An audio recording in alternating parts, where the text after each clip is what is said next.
नमस्कार दोस्तों, स्वागत है आपका अपने चैनल डिसिप्लिन ट्रेडर्स पर, जहां हम ट्रेडिंग में डिसिप्लिन की इम्पोर्टेंस को समझते हैं। तो चलिए शुरू करते हैं हम अपनी ट्रेडिंग जर्नी को। तो जैसा कि फ्रेंड मैंने आपको बता रखा है कि मैं डिसिप्लिन ट्रेडिंग को यूज़ करते हुए हमेशा 11 बजे के टाइम ही अब ट्रेडिंग करता हूँ, ठीक है। तो जब फ्रेंड्स मैंने मार्केट में एंटर किया तो मैं देख रहा हूँ कि यहाँ पे 11 बज रहे थे। 11 बजे मार्केट इस पॉइंट पे अपना था, ठीक है। लेकिन क्योंकि मेरे सेटअप के हिसाब से नहीं था तो मैंने इसका वेट किया, ठीक है। क्योंकि हमें डिसिप्लिन ट्रेडिंग क्या सिखाता है कि अगर कोई भी चीज़ हमारे हिसाब से नहीं है तो हमें क्या पेशेंटली वेट करना है। हमें मार्केट को मौका देना है कि वो हमें ऐसा पॉइंट दे जो कि हमारे सेटअप के हिसाब से हो, और फिर हम लोग अपने ट्रेड को इनिशिएट करेंगे, ठीक है। तो फ्रेंड्स मैंने इसी तरह से वेट किया। 20 मिनट वेट करने के बाद मुझे एक पॉइंट यहाँ पे दिखा, ठीक है।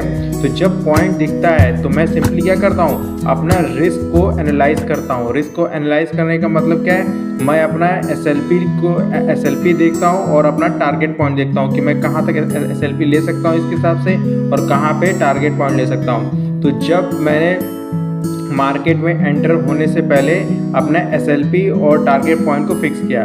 फ्रेंड्स मेरा जो एसएलपी था, क्योंकि ये पॉइंट 25,130 के आस था, तो मैं हमेशा 20 पॉइंट उससे ऊपर एसएलपी लेता हूँ। तो मेरा जो एसएलपी था लगभग वो था 25,150 का, और जो मेरा टारगेट पॉइंट था वो था 25,100 का। मेरा टारगेट पॉइंट रहता है वो 20 से 30 पॉइंट्स के बीच में रहता है, ठीक है, और बाकी मार्केट के हिसाब से। लेकिन मेनली जब तक मुझे 20 पॉइंट्स का 20 पॉइंट्स का जब तक अगर टारगेट नहीं दिखता है तो मैं मार्केट में एंटर नहीं करता हूँ, ठीक है। तो मैंने अपना एक डिसिप्लिन रूल बना रखा है कि फ्रेंड्स कि क्या कि कम से कम मिनिमम 20 पॉइंट्स चाहिए, ठीक है। कि मुझे अगर कोई भी पॉइंट्स पे लेना है तो मुझे 20 पॉइंट्स चाहिए होता है।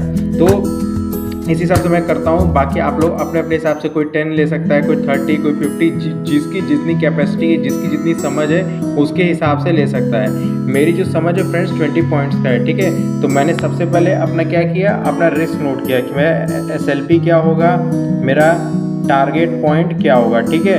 और दूसरी सबसे इम्पॉर्टेंट चीज़ वो ये है कि क्या है कि या तो मेरा स्टॉप लॉस पॉइंट हिट करेगा या फिर टारगेट पॉइंट हिट करेगा मार्केट में एंटर होने से पहले। इसीलिए मैं अपना क्या करता हूँ, एसएलपी और टारगेट पॉइंट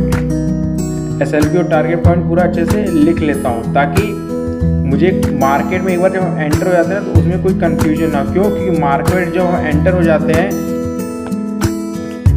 जाते हैं तो हमें बहुत सारे माइंड में इमोशंस आएंगे। हमारा जो दिमाग है उसमें क्या होगा, उसमें बहुत सारे तरह तरह के इमोशंस आएंगे। मतलब वो इमोशंस कैसे हो सकते हैं, फियर हो सकता है, ठीक है, कि ऐसा तो नहीं कि तो मेरा जो टारगेट पॉइंट है वो हिट ना हो, ठीक है। तो मैं हो सकता है क्या पहले ही काटने की कोशिश कर सकता हूँ, ठीक है। या फिर मेरा मान लीजिए एसएलपी के पास पहुँचने लगा, मैं मान लीजिए मैं गलत होता हूँ, तो जब वो मेरे पॉइंट एसएलपी के पास पहुँचेगा तो क्या करेगा, मेरा माइंड क्या कहेगा कि इस एसएलपी को और बढ़ा दो। क्यों?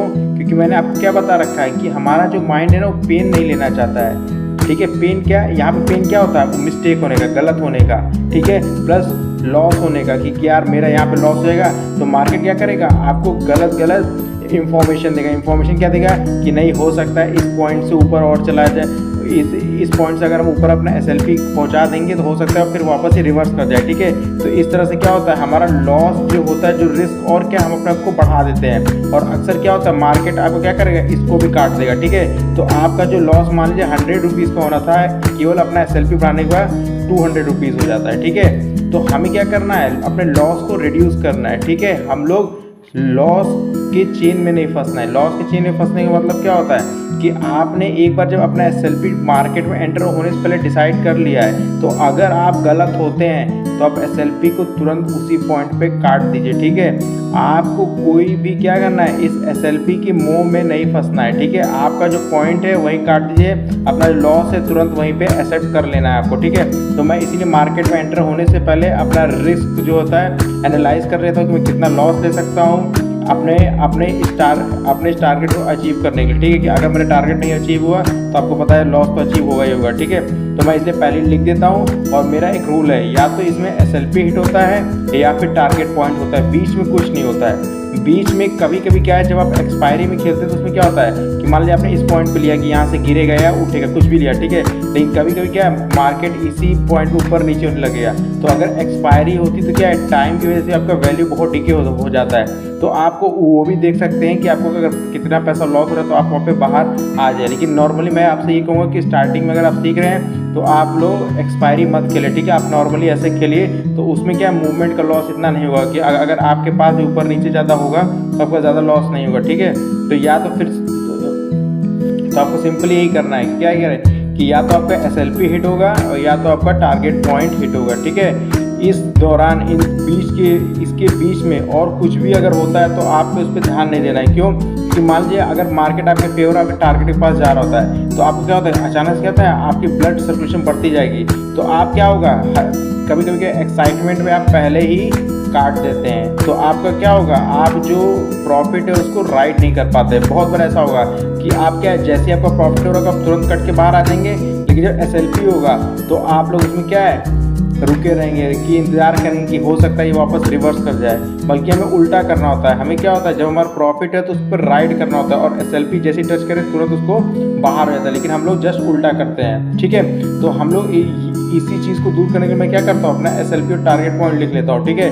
और इन दोनों में से जो अचीव होता है उसी को टिक करता हूँ, क्योंकि ध्यान रखिएगा जिस दिन आपका टारगेट पॉइंट अचीव होगा, ठीक है, तो ये जो आपने जितना भी स्टॉप लॉस से लॉस कटा है ये मिनिमम लॉस होता है, ठीक है। तो आपका इसमें तुरंत कवर हो जाएगा। लेकिन वो तभी कवर होगा ना जब फ्रेंड्स आप अपना क्या करेंगे, आप अपने प्रॉफिट को राइड करेंगे, ठीक है। एक्साइटमेंट में टारगेट पॉइंट से पहले कट नहीं करेंगे। तो इसलिए आप इसको लिख लिया करिए और आपको क्या हैबिट बनाना पड़ेगा बार बार SLP पॉइंट पे कट करने पे, टारगेट पॉइंट पे, ठीक है। और एक चीज़ हमेशा याद रखिए, मार्केट में एंटर होने से पहले आपका माइंड क्या होता है, एकदम शांत होता है। तो आप सही डिसीजन और सही पॉइंट्स पे एंट्री और एग्जिट को नोट कर सकते हैं, ठीक है। एक बार आप मार्केट के अंदर चले जाएंगे ना तो इतने सारे इमोशंस के बम्बार्डमेंट आपके दिमाग में होगी, क्या क्या है आपका दिमाग काम नहीं करेगा। अगर ट्रेड गलती से भी आपके अगेंस्ट जाने लगेगा ना, आप तुरंत क्या है एक ट्रेडर से स्पेकुलेटर बन जाएंगे तुरंत, आपको समय नहीं लगेगा, या तो फिर आपको समझ नहीं आएगा कि कहाँ पे लूँ कहाँ नहीं लूँ। तो इसलिए कहाँ से क्या बाहर आ जाऊँ क्या बने रहूँ। तो इसलिए क्या है, जब आपका माइंड एकदम फ्रेश था, ट्रेड में आप जब अटैचमेंट नहीं थे, जो आपने अपना डिसीजन लिया है कि मेरा कहाँ एंट्री पॉइंट होगा और कहाँ एग्जिट पॉइंट होगा, उसी पे आपको बने रहेगा, ठीक है। तो लॉन्ग टर्म में जब आप इस रूल को फॉलो करेंगे और उस पर बने रहेंगे तो क्या होगा, आपका प्रॉफिट ही होगा, ठीक है। क्योंकि आपका क्या है टारगेट पॉइंट हमेशा स्टॉप लॉस पॉइंट से कवर में ज़्यादा होता है, ठीक है। तो अगर आप ज़्यादातर वाले 5 में से अगर 3 बार आपका टारगेट पॉइंट अचीव होता है और 2 बार आपका SLP भी अचीव होता है तो आप क्या एवरेजिंग में क्या रहेंगे, आप प्रॉफिट में ही रहेंगे, ठीक है। तो आप अपना एक रूल बना लीजिए कि आप जो भी आप अपने दिमाग से अपना SLP या टारगेट पॉइंट लिखते हैं, मतलब जो भी अपना रिस्क आप एनालाइज करके मार्केट में एंटर होने से पहले लिखते हैं, उस पर आपको क्या बने रहना है, ठीक है। जब आप बने रहेंगे तभी क्या है आपको प्रॉफिट लॉन्ग टर्म में मिलेगा, ठीक है। वरना आप क्या बीच में क्या अक्सर होगा कि अपना SLP आप बढ़ाते जाएंगे और अपना जब आपका टारगेट पॉइंट के पास अगर कभी कभी मार्केट जाएगा तो अब उससे पहले ही आप बाहर आ जाएंगे। तो इसलिए सबसे अच्छा है आप पहले से लिख लीजिए, मार्केट को आपके दिमाग के पास एक डायरेक्शन रहे कि मैं कैसे आपको जब मार्केट में आप एंटर हैं तो कैसे आपको बिहेव करना है ताकि कोई भी आपको इमोशन टच ना कर पाए। और एक चीज़ हमेशा याद रख लीजिए, आपको हमेशा एक थंब रूल बनाए कि लॉस है ना पार्ट ऑफ द गेम है जैसे कि प्रॉफिट है, ठीक है। मार्केट का क्या है पार्ट है और लॉस क्या पार्ट ऑफ मार्केट है जैसे कि प्रॉफिट है, ठीक है।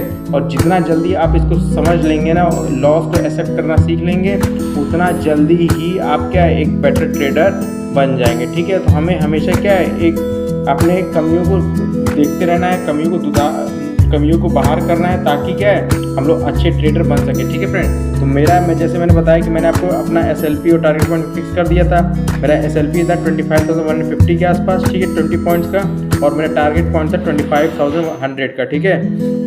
तो इसने क्या किया 12 बजे मुझे अचीव हो जाता है। तो 12 बजे जब अचीव होता है तो मैं तुरंत बाहर आता हूँ और फिर से मैं और एनालाइज करने लगता हूँ कि मैं ले सकूँ। लेकिन आज किसी निजी कारणों से मुझे क्या मार्केट से जल्दी बाहर जाना पड़ा, तो बस मैं तो एक ही ट्रेड ले पाया, ठीक है फ्रेंड्स। बाकी मार्केट आप देख ही सकते हैं अपना इस तरह से पूरा दिन भर ऐसे बिहेव करता है, ठीक है। तो आप लोग देख सकते हैं बहुत सारे पॉइंट्स हैं, मतलब यहाँ से, ठीक है। तो हम लोग क्या है एक चीज़ सिंपल से याद रखिए कि अगर आपसे कोई अपॉर्चुनिटी मिस हो जाती है, मान लीजिए आप मार्केट में गए, आपसे कोई एक अपॉर्चुनिटी मिस हो गई, सपोज के लिए मैं यहाँ पे था, मुझसे एक अपॉर्चुनिटी मिस हो गई, तो आपको फ्रस्ट्रेट नहीं होना। क्यों? क्योंकि क्योंकि मार्केट में क्या है, बहुत सारी इनफाइनाइट अपॉर्चुनिटी देखते कह सकते हैं, मतलब बहुत सारी इनफाइनाइट, आप समझ लीजिए एक दिन में आपको इनफाइनाइट नहीं तो मैनी अपॉर्चुनिटीज़ आपको ज़रूर मिलेंगी, ठीक है, बहुत सारी अपॉर्चुनिटीज़ मिलेंगी। तो इसलिए आपको कोई गम नहीं बनाना है कि अरे मेरा पॉइंट छूट गया मैं, क्योंकि अगर आपने कोई भी गम मनाया, ठीक है, अगर आपने कोई भी गम मनाया और सेलिब्रेट किया अपने माइंड में, ठीक है, तो सिंपली याद करिए आपको बनेगा पैनिक सिचुएशन।